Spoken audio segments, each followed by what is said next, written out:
Sahabat pendidikan karakter, pemaksaan penggunaan aplikasi platform Merdeka Mengajar sudah terjadi secara terstruktur, masif, dan sistematis.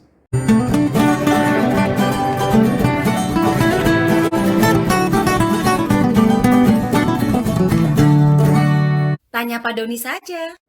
Ironisnya, pemaksaan-pemaksaan seperti ini justru terjadi di era Merdeka Belajar, yang semestinya memberikan kemerdekaan dan kebebasan bagi Bapak Ibu guru untuk memilih kanal-kanal dan moda berbagai macam pelatihan pengembangan profesional yang relevan untuk pengembangan profesinya dan yang bermanfaat bagi pendampingan siswa di kelas.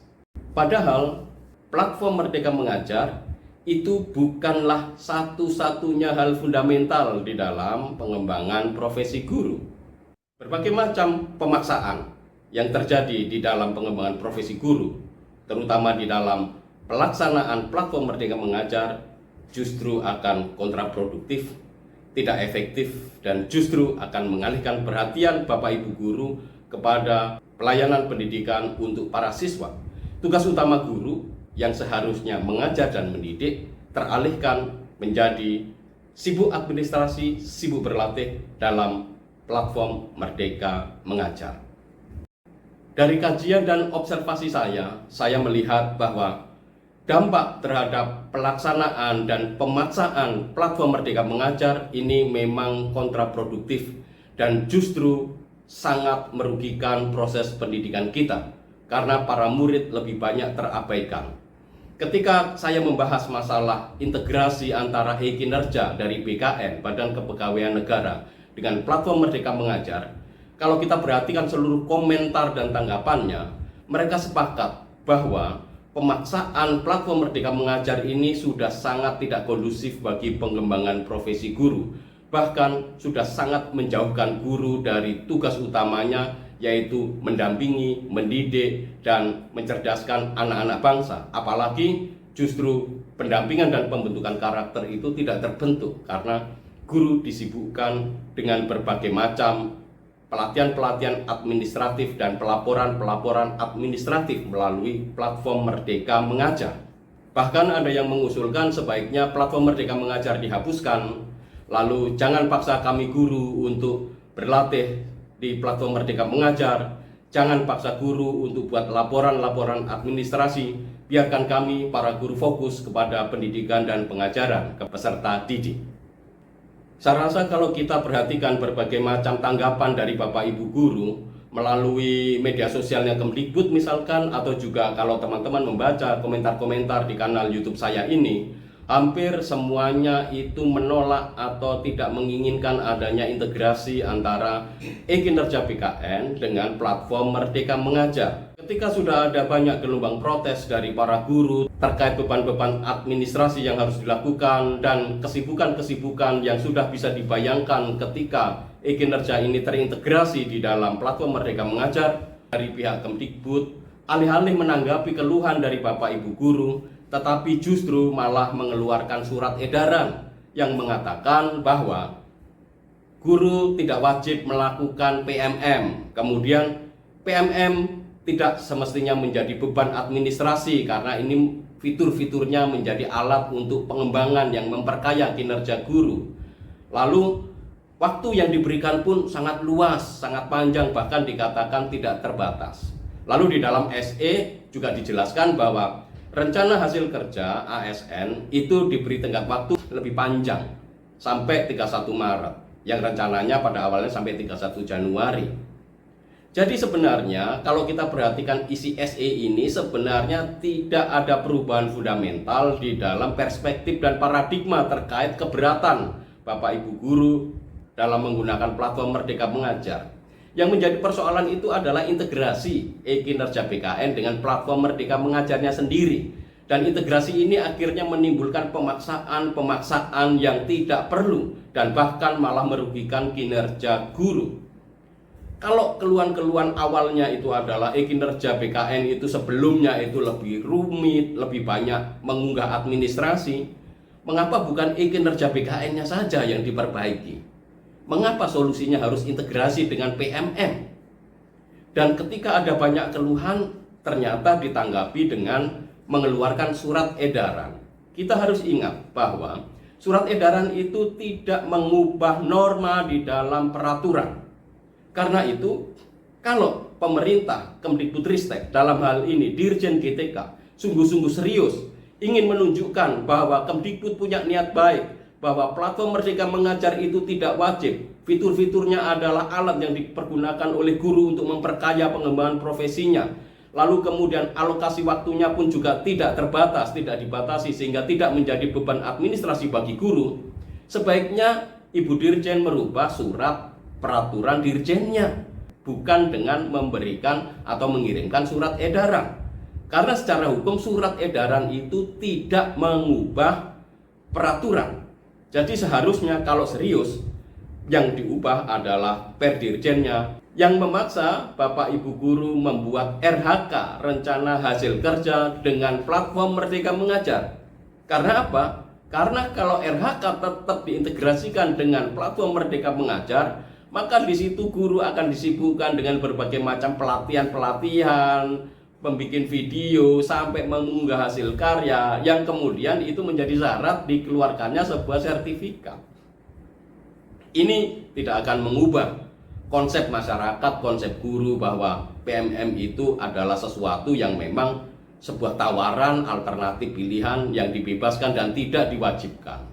Karena kalau hanya diatur di dalam surat edaran saja, ya pemerintah artinya tidak serius dan tetap menganggap bahwa PMM ini adalah sebuah kewajiban yang harus dilakukan oleh Bapak Ibu guru.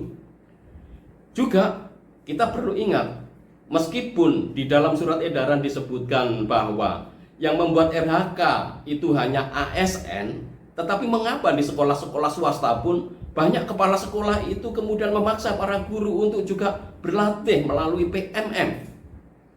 Pengawas akan memaksa kepala sekolah dan kepala sekolah akan memaksa guru-gurunya.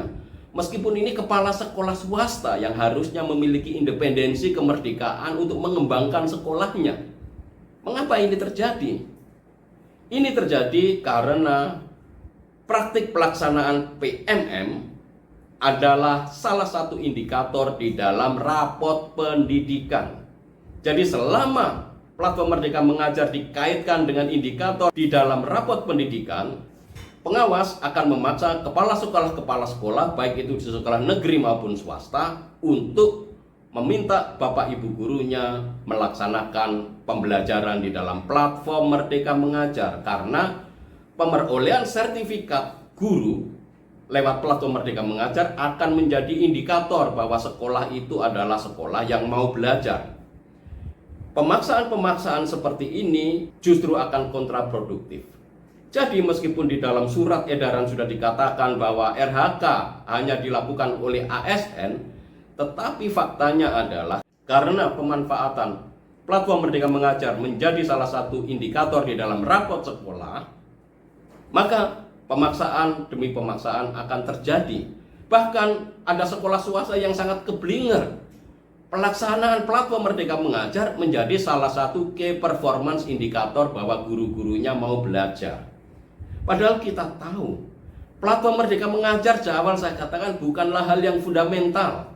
Sekolah-sekolah swasta selama ini memiliki kemampuan refleksi evaluasi yang lebih baik, sehingga mereka dapat memberikan pelatihan-pelatihan dan pengembangan guru yang lebih efektif, tepat sasaran, sesuai dengan refleksi evaluasi yang terjadi di sekolah.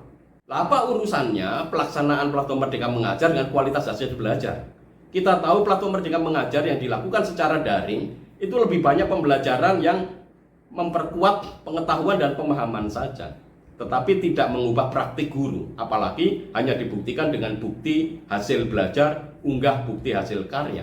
Ini adalah sebuah proses pembelajaran yang tidak otentik, yang seringkali bukti hasil karyanya pun dibuat, ya, dalam video saya sebelumnya itu secara tidak otentik, dibuat-buat saja.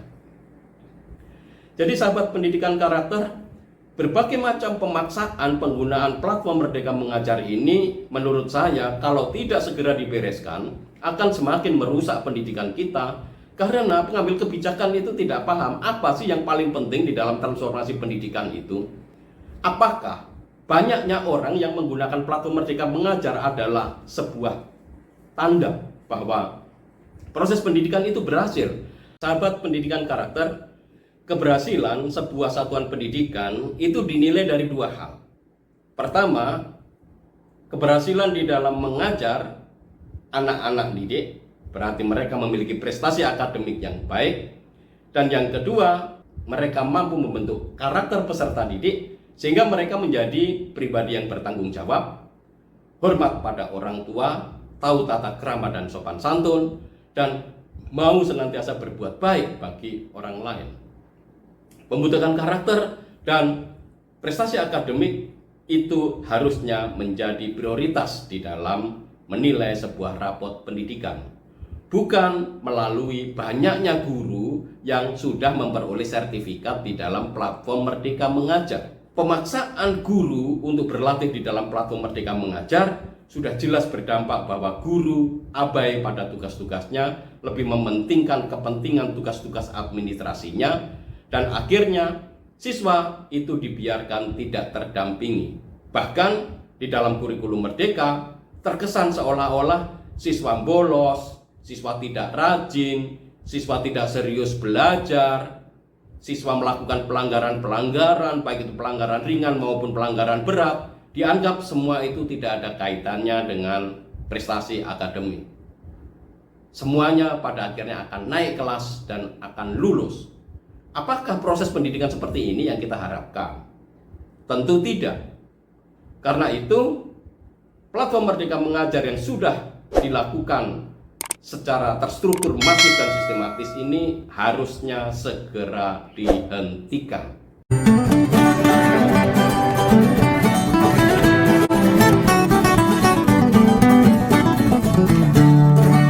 Tanya Pak Doni saja.